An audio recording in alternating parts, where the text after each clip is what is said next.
ಒಣಗ್ತಾ ಇದೆ ಬಿಎಂಆರ್ಸಿಎಲ್ನ ನೆಡುತೋಪು. ನೆತ್ತಿ ಸುಡುವ ಬಿಸಿಲಿಗೆ ನೆಡುತೋಪಿಗೆ ಹಾಹಾಕಾರ ಶುರುವಾಗಿದೆ. ಮೆಟ್ರೋ ಕಾಮಗಾರಿ ಹಿನ್ನೆಲೆಯಲ್ಲಿ ಮರಗಳನ್ನ ಕಡಿಯಲಾಗಿತ್ತು. ಅದರ ಪರ್ಯಾಯವಾಗಿ ನೆಡುತೋಪನ್ನ ನಿರ್ವಹಣೆ ಮಾಡುವುದಕ್ಕೆ ಮೆಟ್ರೋ ಕಾಮಗಾರಿಯ ಹಿನ್ನೆಲೆಯಲ್ಲಿ ಮರಗಳನ್ನ ಕಡಿಯಲಾಗಿತ್ತು. ಈಗ ಬೆಂಗಳೂರು ಭಾಗದಲ್ಲಿ ನಾಗನಾಯಕನಹಳ್ಳಿಯಲ್ಲಿ ತೋಟವನ್ನ ನಿರ್ಮಾಣ ಮಾಡಲಾಗಿತ್ತು. ಸರ್ಕಾರಿ ಜಮೀನಿನಲ್ಲಿ 400 ಗಿಡಗಳನ್ನ ನೆಡಲಾಗಿತ್ತು ಬಿಎಂಆರ್ಸಿಎಲ್. ಆದ್ರೆ ಈಗ ನೀರಿಲ್ಲದೆ ಒಣಗ್ತಾ ಇದೆ. ಬಗ್ಗೆ ಮತ್ತಷ್ಟು ಅಪ್ಡೇಟ್ ಕೊಡ್ತಾ ಹೋಗ್ತಾರೆ ನಮ್ಮ ಪ್ರತಿನಿಧಿ ಹರ್ಷಿತಾ ಪಾಟೀಲ್ ಸಂಪರ್ಕದಲ್ಲಿದ್ದಾರೆ.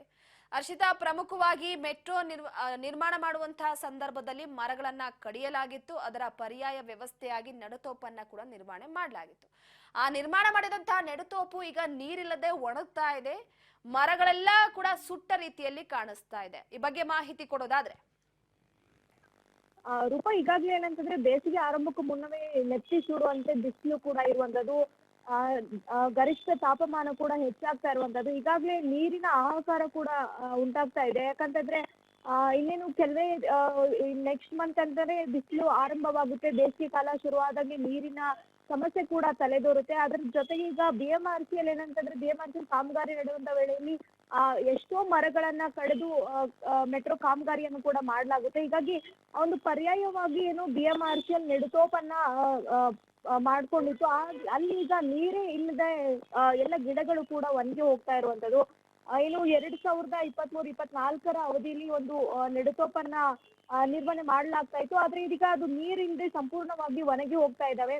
ಬೆಂಗಳೂರಿನ ಗ್ರಾಮಾಂತರ ಜಿಲ್ಲೆಯ ನಾಗನಾಯಕನಹಳ್ಳಿ ಗ್ರಾಮದಲ್ಲಿ ಒಂದು ನೆಟ್ಟಿರುವಂತಹ ನೆಡುತೋಪು ಏನಿದೆ, ಸುಮಾರು 400 ಗಿಡಗಳು ಕೂಡ ಒಂದು ಸರ್ಕಾರಿ ಜಮೀನಿನಲ್ಲಿ ಇರುವಂತದ್ದು. ಕೆ ಚಂದ್ರಶೇಖರ್ ಅನ್ನುವಂತ ಅವ್ರಿಗೆ ಗುತ್ತಿಗೆನ ಕೂಡ ಕೊಡಲಾಗಿದೆ. ಆದ್ರೆ ನಿರ್ವಹಣೆ ಇಲ್ಲದೆ ಎಲ್ಲ ಒಂದು 400 ಗಿಡಗಳೇನಿದಾವೆ ಅವೆಲ್ಲವುಗಳು ಕೂಡ ಒಣಗಿ ಹೋಗ್ತಾ ಇದಾವೆ. ನೀರಿಲ್ಲದೆ ಫುಲ್ ಒಣಗಿ ಹೋಗ್ತಾ ಇರುವಂತದ್ದು. ಹೀಗಾಗಿ ಬಿಎಂಆರ್ಸಿ ಸಂಪೂರ್ಣವಾಗಿ ಒಂದು ಕಾಮಗಾರಿ ವೇಳೆಯಲ್ಲಿ ಕಡಿದಂತ ಮರಗಳಿಂದಾಗಿ ಈಗಾಗಲೇ ಬೆಂಗಳೂರು ಕೂಡ ಸಂಪೂರ್ಣವಾಗಿ ಕಾಂಕ್ರೀಟೀಕರಣ ಆಗ್ತಾ ಇದೆ. ಈಗಾಗಲೇ ಒಂದು ಮರಗಳ ಕಡಿತದಿಂದಾಗಿ ಸಾಕಷ್ಟು ಬೇಸಿಗೆಯ ತಾಪಮಾನ ಕೂಡ ಹೆಚ್ಚಾಗ್ತಾ ಇದೆ. ನೀರಿನ ಬರ ಕೂಡ ಉಂಟಾಗ್ತಾ ಇದೆ. ಹೀಗಿದ್ರೆ ಕೂಡ ಬಿಎಂಆರ್ಸಿಎಲ್ ನೆಟ್ಟಿರುವಂತ ನೆಡುತೋಪನ್ನು ಕೂಡ ಸರಿಯಾಗಿ ನಿರ್ವಹಣೆ ಮಾಡಕ್ಕೆ ಆಗ್ತಿಲ್ಲ. ಪದೇ ಪದೇ ಬಿಎಂಆರ್ಸಿಎಲ್ ಒಂದು ನೆಗೆಟಿವಿಟಿಗೆ ಸುದ್ದಿ ಆಗ್ತಾನೆ ಇರುವಂತದ್ದು.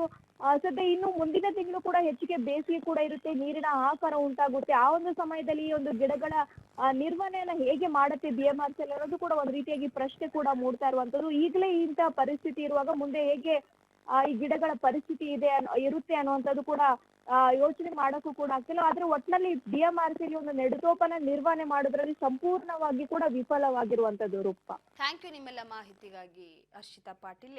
ಪ್ರಮುಖವಾಗಿ ಒಂದು ಕಡೆ ನೋಡಿ, ಈಗಾಗಲೇ ಚಳಿಗಾಲ ಇದೆ. ಚಳಿಗಾಲದ ಸಂದರ್ಭದಲ್ಲೇ ಬೇಸಿಗೆ ಕಾಲ ಎಂಟ್ರಿ ಕೊಟ್ಟಿದೆ. ಇಂತಹ ಸಂದರ್ಭದಲ್ಲಿ ನೀರಿಗೆ ಹಾಹಾಕಾರ ಶುರುವಾಗ್ತಾ ಇದೆ.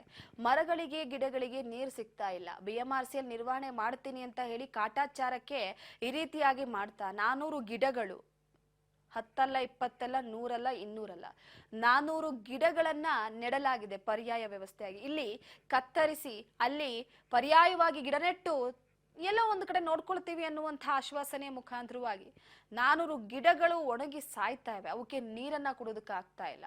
ಬಿಎಂಆರ್ಸಿಎಲ್ ಇದ್ರ ಬಗ್ಗೆ ಗಮನ ಹರಿಸ್ತಾ ಇಲ್ಲ. ಆದ್ರೆ ಗುತ್ತಿಗೆ ಕೊಟ್ಟಿದೆ, ಗುತ್ತಿಗೆದಾರನು ಕೂಡ ಇದ್ರ ಬಗ್ಗೆ ಗಮನ ಹರಿಸ್ತಿಲ್ಲ ಅನ್ಸುತ್ತೆ. ಹಲಸು, ಮಾವು, ಈ ರೀತಿಯ ವಿವಿಧ ಮರಗಳನ್ನ ನೆಡಲಾಗಿದೆ. ಅಲ್ಲಿ ಗಿಡಗಳನ್ನ ಎಲ್ಲಾ ಕೂಡ ಬೆಳೆದಿದೆ ನೋಡಿ. ಆದ್ರೆ ಪ್ರಮುಖವಾಗಿ ಬೆಳೆದಿರುವಂತಹ ಗಿಡಗಳಿಗೆ ನೀರೇ ಇಲ್ಲ ಈಗ.